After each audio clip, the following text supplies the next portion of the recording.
اعوذ باللہ من الشیطان الرجیم بسم اللہ الرحمن الرحیم السلام علیکم ورحمۃ اللہ وبرکاتہ۔ میری ایمانی ساتھیوں، امید کرتی ہوں کہ آپ سب خیریت سے ہوں گے۔ آج کا ہمارا ٹاپک حضرت آدم علیہ السلام کی اولاد کے بارے میں ہے اور میں یہاں پہ واقعہ بیان کرنا چاہوں گی قابل اور حابیل کا۔ تو اللہ تعالیٰ نے حضرت آدم علیہ السلام کو کثیر اولاد عطا فرمائی۔ ان کے ہاں ہر بار ایک لڑکا اور ایک لڑکی پیدا ہوتے تھے۔ انہیں یہ حکم تھا کہ ہر لڑکے کی شادی دوسرے لڑکے کے ساتھ پیدا ہونے والی لڑکی سے کریں اور دوسرے کی شادی پہلے کے ساتھ پیدا ہونے والی لڑکی کے ساتھ کریں، یعنی اس لڑکی سے شادی کرنا جائز نہ تھا جو لڑکے کے ساتھ پیدا ہوئی ہو۔ قابل اور حابیل کا واقعہ اللہ تعالیٰ نے قرآن مجید میں ارشاد فرمایا ہے، اور اے محمد صلی اللہ علیہ وآلہ وسلم ان کو آدم کے دو بیٹوں حابیل اور قابیل کے حالات ٹھیک ٹھیک پڑھ کر سنا دو کہ جب ان دونوں نے اللہ کی جناب میں کچھ نیازیں چڑھائیں تو ایک کی نیاز تو قبول ہو گئی اور دوسری کی قبول نہ ہوئی، تب قابیل حابیل سے کہنے لگے کہ میں تجھے قتل کر دوں گا۔ اس نے کہا کہ اللہ پرہیزگاروں کی ہی نیاز قبول فرماتا ہے، اور اگر تو مجھے قتل کرنے کے لیے مجھ پر ہاتھ چلائے گا تو میں تجھ کو قتل کرنے کے لیے تجھ پر ہاتھ نہیں چلاؤں گا،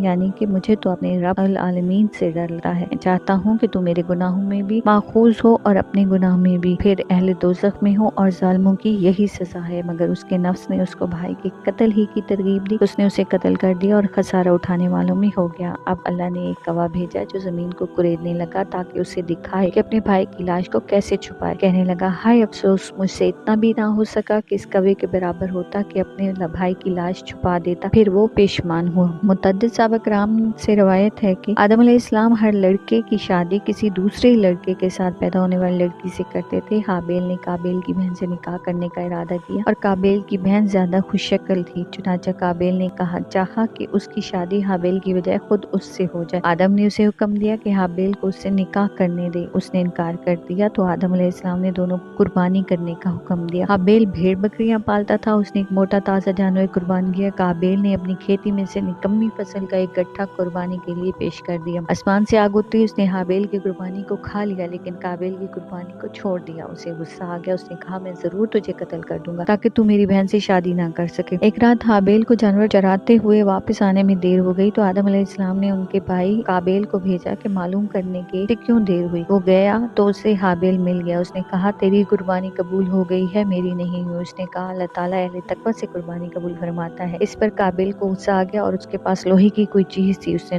وہ مار کر حابیل کو قتل کر دیا۔ بعض علماء نے فرمایا حابیل سو رہا تھا، قابیل نے ایک بڑا پتھر اس کے سر پر مار کر اس کا سر کچل دیا۔ بعض علماء فرماتے ہیں بلکہ اس نے زور سے اس کا گلا گھونٹا اور درندوں کی طرح اس سے دانتوں سے کاٹا جس سے وہ فوت ہو گیا، واللہ عالم۔ حضرت عبداللہ بن مسعود سے مروی ہے کہ رسول صلی اللہ علیہ وسلم نے فرمایا جو انسان بھی ظلماً قتل ہوتا ہے کہ قتل کے گناہ کا ایک حصہ آدم کے پہلے بیٹے کو بھی ملتا ہے، کیونکہ وہ پہلا شخص ہے جس نے قتل کا طریقہ شروع کیا۔ قابیل کی سزا روایت ہے کہ جس دن قابیل نے اپنے بھائی کو قتل کیا اسی دن اسے سزا مل گئی، چنانچہ اس کی کنڈلی اس کی ران سے چپک گئی۔ اس کو یہ سزا بھی دی گئی کہ سورج جس طرف ہوتا قابیل کا چہرہ اسی طرح رہتا، اس طرح اسے دوسروں کے لیے عبرت بنا دیا گیا اور اسے جلدی سزا مل گئی کیونکہ اس نے گناہ کا ارتکاب کیا تھا، سرکشی کی تھی اور اپنے سگے بھائی سے حسد کیا تھا۔ ایک حدیث میں آیا کہ رسول صلی اللہ علیہ وسلم نے فرمایا ظلم اور قطع رحمی سے بڑھ کر کوئی گناہ اس لائق نہیں کہ اللہ تعالیٰ اس کی سزا دنیا میں بھی دے اور آخرت کا عذاب بھی اس کے مرتکب کے لیے محفوظ رکھے۔ تو یہ تھا ہمارا آج۔ اگر آپ کو میری یہ ویڈیو پسند آئی ہو